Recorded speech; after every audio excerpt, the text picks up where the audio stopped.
Captain Menu stood on the bridge of the Pathfinder and watched the stars blur past the windows. This was humanity's first ship that could travel faster than light. They had worked for 30 years to build it. Every nation on Earth had helped.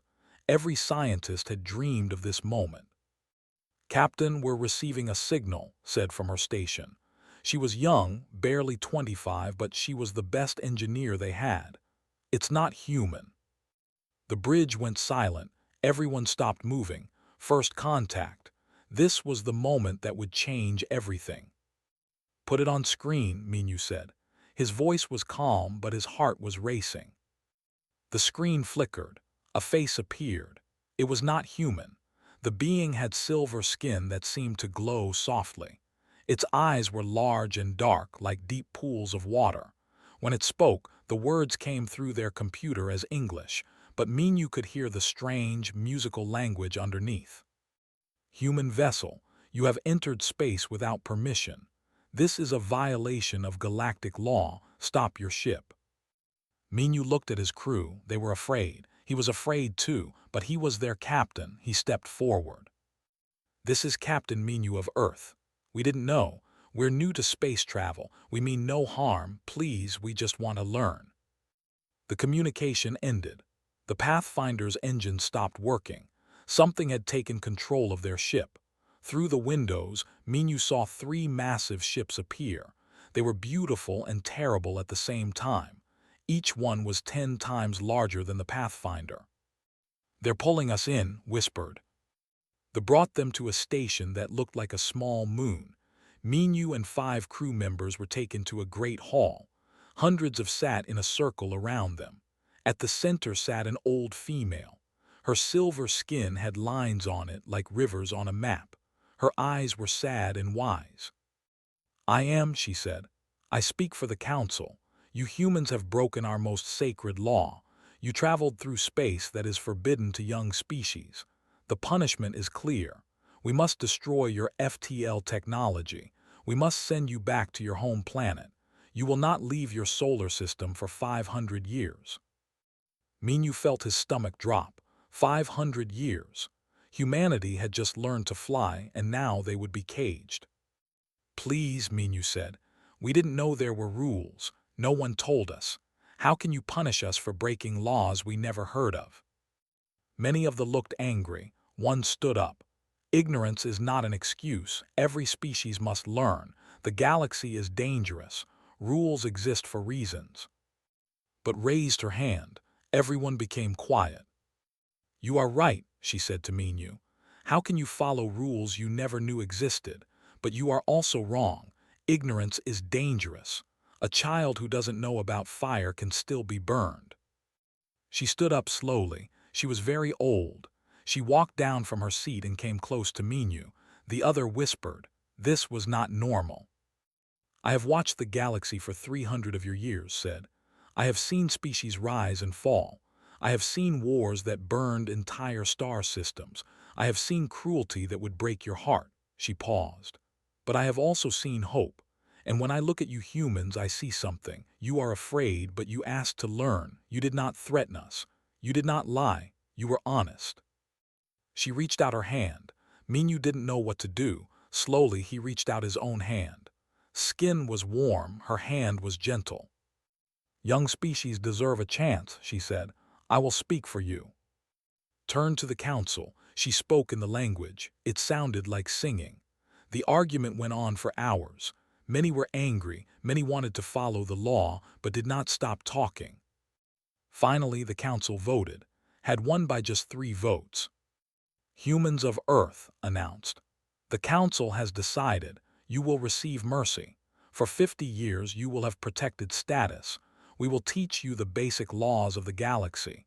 We will give you coordinates for safe travel routes. We will give you technology to communicate with other species.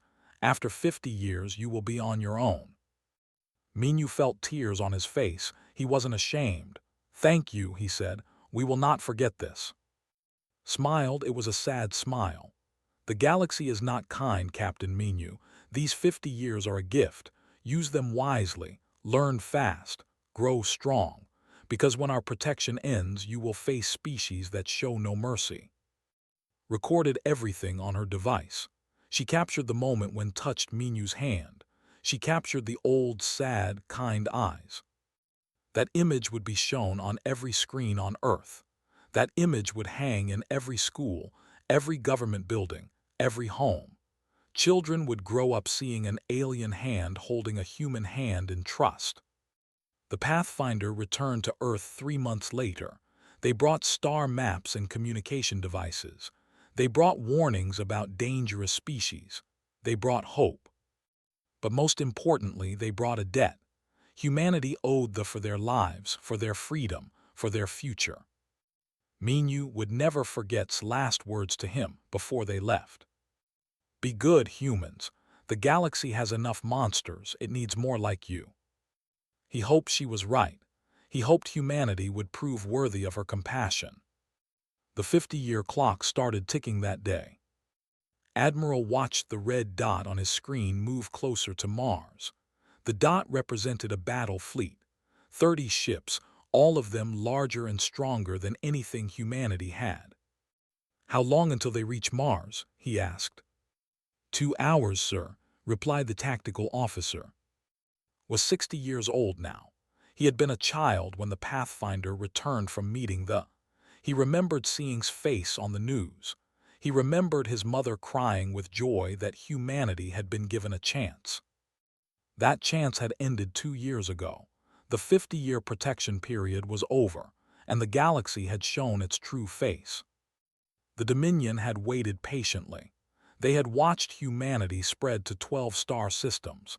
They had watched humans build colonies and stations. They had waited for the protection to end. Then they attacked. It started with the outer colonies, small settlements on distant moons. They gave no warnings. They simply destroyed everything. Men, women, children, they wanted to send a message. Admiral, Mars Defense is asking for orders, said Commander. Tell them to evacuate who they can, said. His voice was hollow. We can't win this fight. Mars fell in 4 hours. 3 million people lived on Mars. The orbital bombardment killed 2 million. The rest tried to escape in whatever ships they could find. Most didn't make it. On Titan, Doctor was working in the research lab when the alarm started screaming. She looked up from her microscope and saw people running. What's happening? She called out. Ships, they've jumped into the system. Ran to the window. In the distance, she could see explosions. The defense platforms were firing, but one by one they went dark. Everyone to the escape pods, someone shouted. Ran with the others. The hallway was full of people pushing and screaming. She saw Doctor fall. She tried to help him up, but the crowd pushed her forward. The first explosion threw her to the floor. Her ears were ringing. She looked up and saw the ceiling tearing apart. Air was rushing out into space. Crawled, she didn't know where she was going. Her hands found a door, a chamber. These were for long space journeys. She pulled herself inside and hit the emergency seal. The door closed. Through the window, she saw the soldiers enter the station. They had armor that made them look like demons. They carried weapons that turned people into ash. Climbed into her hands were shaking so hard she could barely work the controls. She set it for emergency hibernation. As the cold sleep began, she watched the soldiers kill everyone. Doctor, her friends, everyone. Then the darkness took her. She woke 14 months later when a human rescue team found the station. Everyone was dead, everyone except her. Didn't cry, something inside her had frozen, and it wasn't from the. She looked at the rescuer and asked one question. Do we have weapons? Back on Earth, the government was in chaos. Europa Station was gone. Mars had fallen. 6 outer colonies had been wiped out. Humanity was losing badly. Ambassador was given an impossible mission. Go to the, ask for help. He took the fastest ship humanity had and jumped to space. But what he found broke his heart. The home system was under blockade. Ships surrounded the planet. The Great Fleet was trapped. They were fighting for their own survival. Managed to get a message through to the surface. Herself answered. She looked older, tired, but her eyes still had that kindness. "Ambassador," she said, "I wish we could help you, I truly do, but as you can see, we cannot even help ourselves. They want to destroy us for helping you. They see compassion as weakness." "Then tell us how to fight them," begged. "Give us weapons, give us knowledge." Was quiet for a long moment. Then she said something that would echo through human history. "We gave you time, now you must give yourselves salvation. You are humans, you survived ice ages, you survived plagues, you survived wars against yourselves. To think you are weak because you are young, prove them wrong, survive, adapt, become what you need to be." The transmission ended, sat alone in his ship for an hour. Then he sent a message back to Earth. "We are on our own." The news hit humanity like a hammer. People were scared. Some said they should surrender. Some said they should hide on Earth and give up the colonies. But then spoke. She had returned to Earth and stood before the United Assembly. She looked small and fragile, but her voice was steel. "They killed everyone I knew," she said. "They killed children. They killed farmers and scientists and artists. They killed us because they think we are weak. They think because they showed us mercy, we are not worthy of survival." She paused. Every person in the assembly was listening. "They are wrong. Mercy is not weakness. Compassion is not weakness. What they showed us was strength, real strength. And we will show the what humans do when you push us to the edge." She slammed her hand on the podium. "We don't break, we fight." The assembly stood and cheered, not because they thought they could win, but because had given them something more important than hope. She had given them purpose. The war was just beginning. Humanity didn't know it yet, but this would be the fire that forged them into something new, something the galaxy had never seen before. They wanted to destroy humanity. Instead, they would create their own nightmare. Was 10 years old when his father, Admiral, came home for the last time. His father had been fighting for 5 years. He looked tired, old. "They're stronger than us," told his son. "Their ships are better. Their weapons are better. If we fight them the way they want to fight, we will lose." "So how do we win?" asked. His father smiled sadly. "We don't fight fair, we fight smart." Died 3 months later when his flagship was destroyed at the Battle of Ceres. Was at the funeral with 2 million other people. He watched them put his father's name on the memorial wall. It was already covered with names. So many names. Made a promise that day. He would finish what his father started. 20 years later, Commander stood in the war room and looked at the hologram of the supply route. He had learned everything his father tried to teach him. They were stronger, but strength had weaknesses. "They think we will attack their warships," said to his team. "They are wrong. We attack their supplies, we attack their fuel depots, we attack their food shipments, we make them afraid to leave their own space." "Ghost warfare," said Lieutenant. She was young but brilliant. "We become ghosts. They never know where we will strike." "Exactly," said. Humanity's fleets changed. They stopped building big warships that would just be destroyed. Instead, they built small, fast ships. Ships that could hit hard and disappear. Ships that could hide in asteroid fields and nebulas. They began to lose supply ships, then fuel stations, then entire convoys. They sent warships to protect their supply lines, but the human ships were too fast, too unpredictable. Doctor worked in a laboratory on Luna. She had studied under Doctor before the old woman died, had told her something important. "Humans are not the strongest species. We will never be, but we are the best at adapting. We change faster than anyone else. That is our weapon." Looked at the weapons they had captured. They were powerful but complicated. They took a long time to build and repair. Human weapons were simpler, weaker, but they could be fixed with basic tools in hours instead of weeks. "We need to change how we think," told the engineering corps. Stop trying to match them. Build things we can repair fast. Build things we can change for each mission. Make our ships like tools. One day they are fighters. The next day they are bombers. The day after they are rescue ships. The idea spread through the human fleets. Ships became modular. Weapons could be swapped out. Engines could be upgraded in hours. They never knew what kind of ship they were fighting until it was too late. In the colony of New Sol, a farmer named lost everything when they attacked. His wife, his children, his home. He survived because he was in the fields when the bombs fell. Joined the military. He was 40 years old and had never been a soldier, but he was accepted because humanity needed everyone who could fight.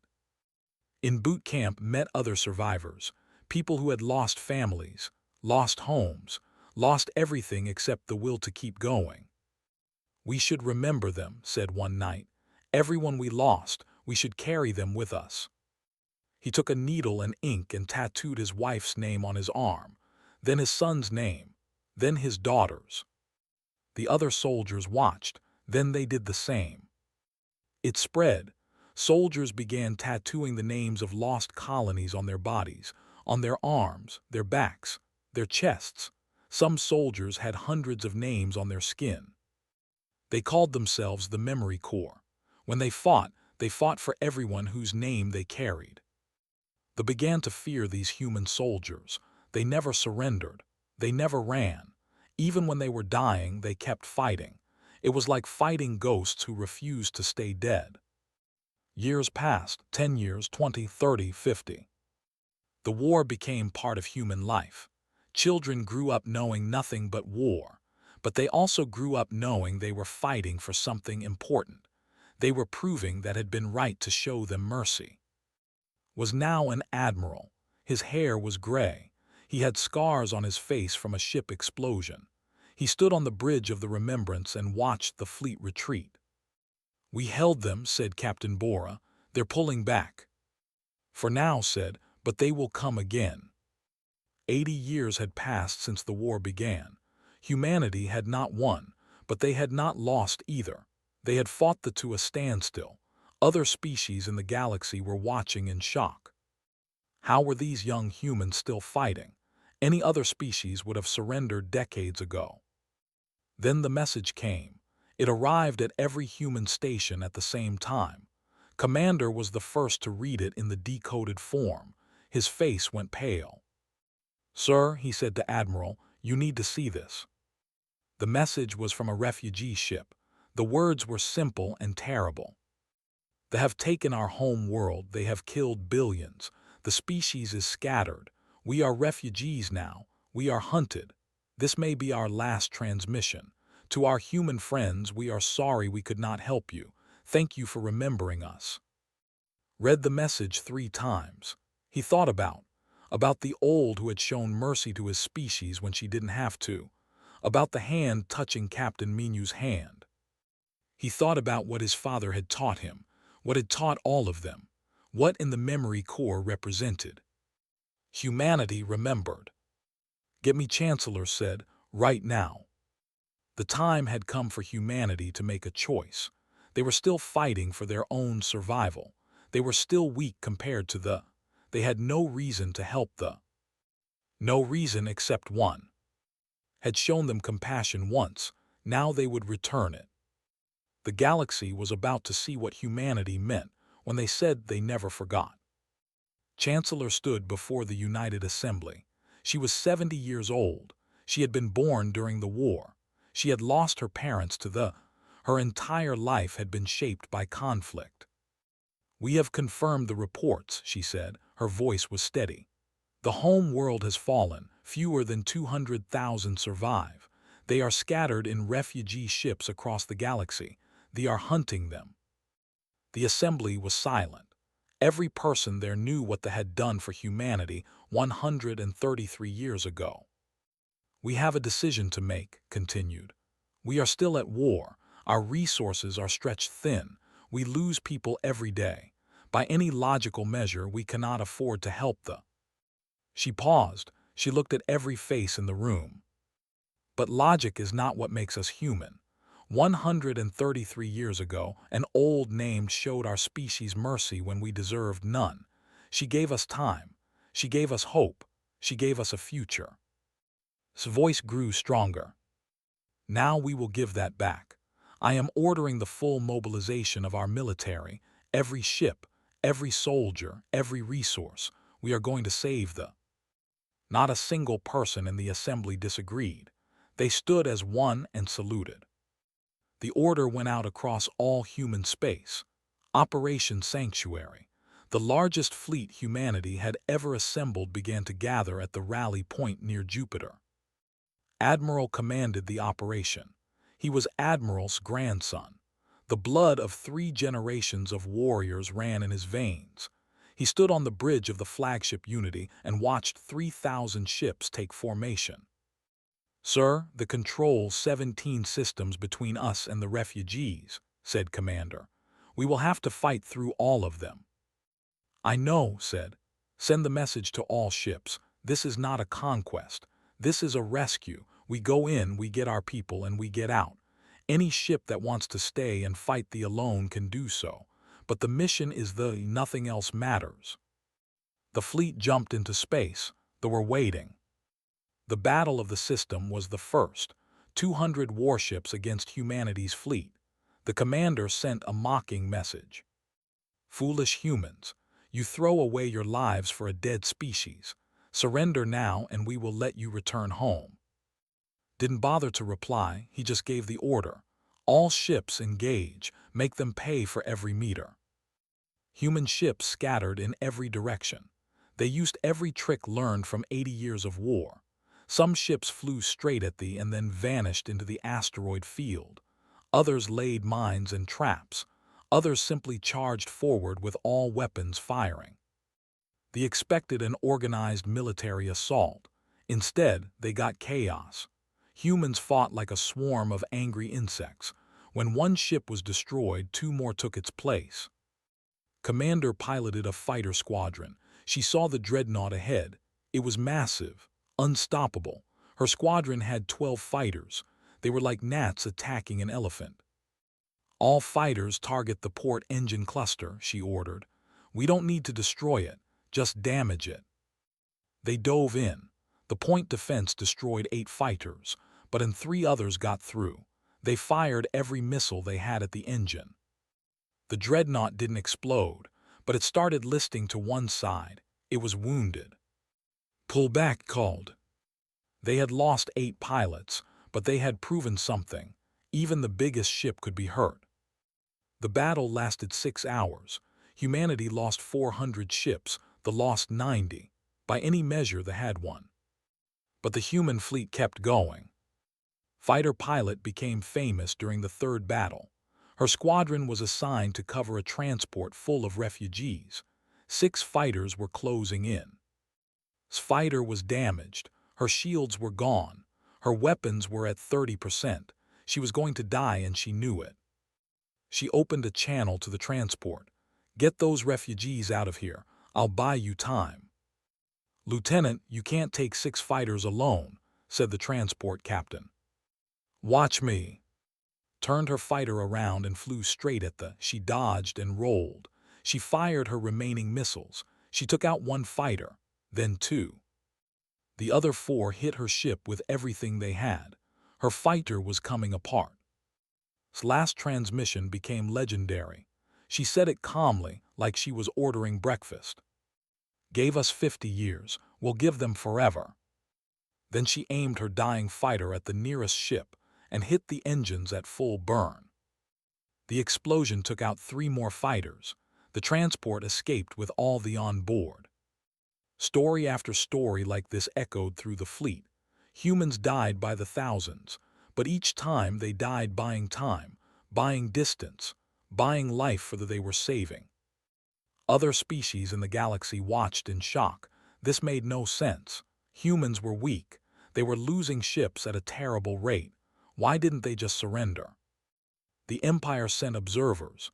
They were a species that valued strength and conquest. Their military analyst commander watched the human fleet fight. "They fight like they are already dead," said to his captain. They do not care about victory, they care only about the mission.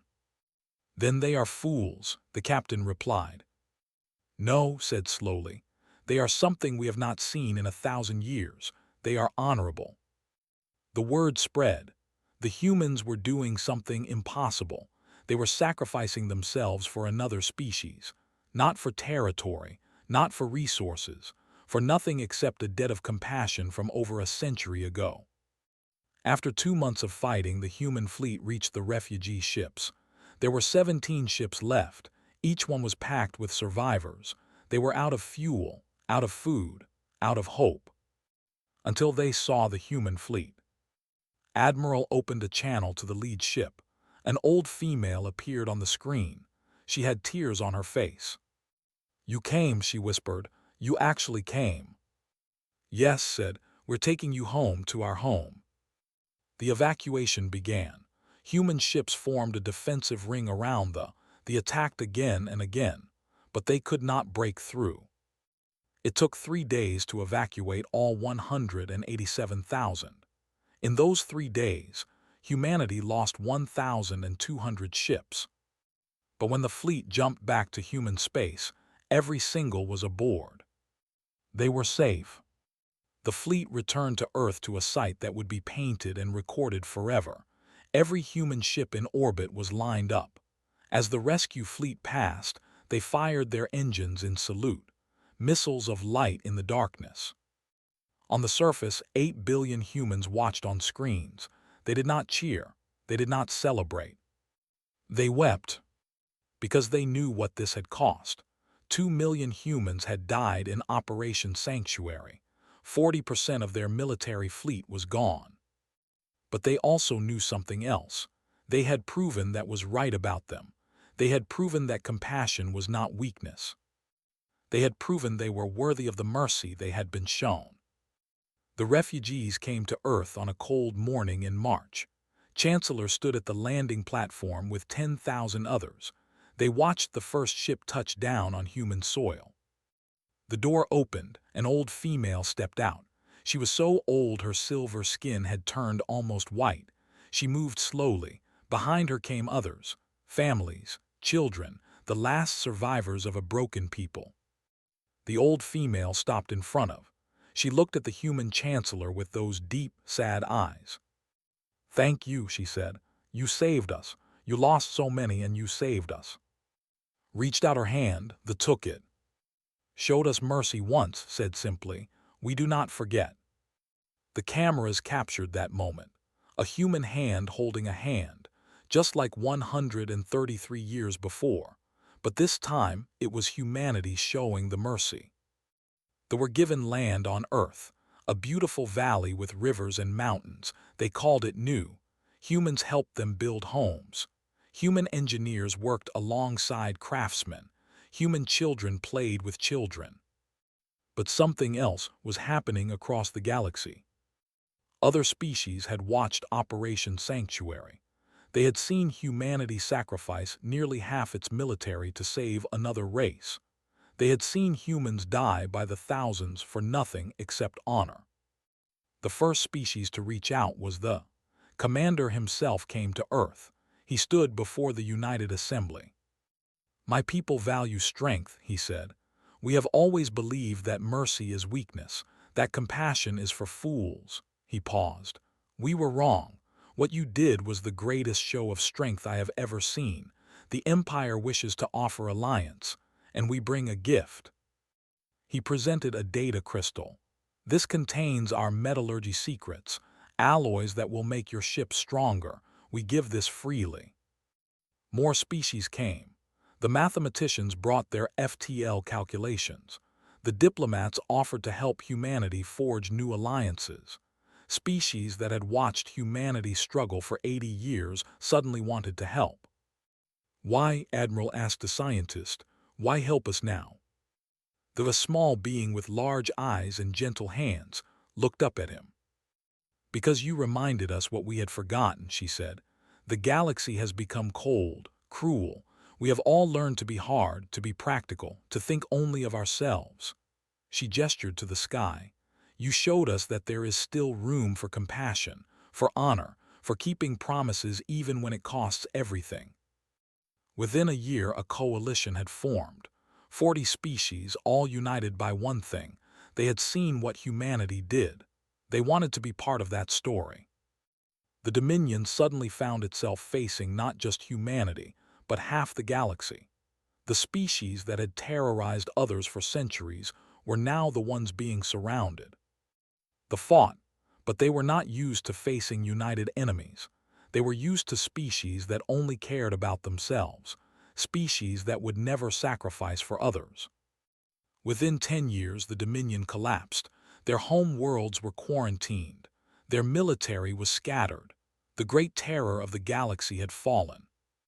Not because humanity was stronger, but because humanity had inspired others to stand together. Commander, now an admiral herself, stood on the bridge of her ship and watched the last warship surrender. She thought about all the people she had lost, her squadron mates, her friends, her father.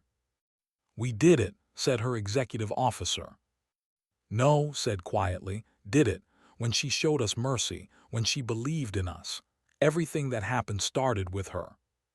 She was right. Historians would later trace every major event back to that one moment, when an old elder had reached out her hand to a human captain and said, "Young species deserve a chance."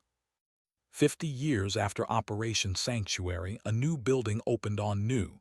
It was a grand archive, a library and museum. Inside was every piece of human and history, the whole story preserved forever. An elderly named worked there as a scholar. She had been born on the refugee ships and named after the great elder. She spent her days teaching young ones about the past. Today, she had a class of human children visiting. They sat on the floor and looked up at her with wide eyes. "Tell us about the first," a little girl asked. "Tell us about first contact." The elder smiled. She walked to the wall where a massive image hung, the famous picture, an alien hand touching a human hand, both reaching out, both trusting. "This is your Captain Minu," she said, pointing. "And this is my ancestor, the elder. Your people had just learned to travel the stars. They made a mistake. They entered our space without permission. Our laws said we should punish them." "But she didn't," a boy said. "No, she saw something in humans, something special. She believed that young species should have a chance to learn, to grow, to become better." "And we did," the girl said proudly. "Yes," said, "but here is the important part. When my people were in danger, when we had nothing, humans remembered. Your grandparents and great-grandparents came to save us. They died by the thousands. They sacrificed their ships, their resources, their lives for us." She knelt down to be at eye level with the children. "This is not a story about debt. This is a story about what makes someone truly strong. Not weapons, not ships, not technology, but this." She put her hand over her heart. "Compassion, loyalty, honor, keeping your promises even when it costs everything. That is what makes humanity special. That is what changed the galaxy." The children were quiet. Then the little girl spoke. "My teacher says humans measure honor in units now. Is that true?" Laugh softly. "Yes. After what your species did, other species started using human standards to measure honor. When someone makes a great sacrifice for others, they say it is human-level honor. You have become the standard."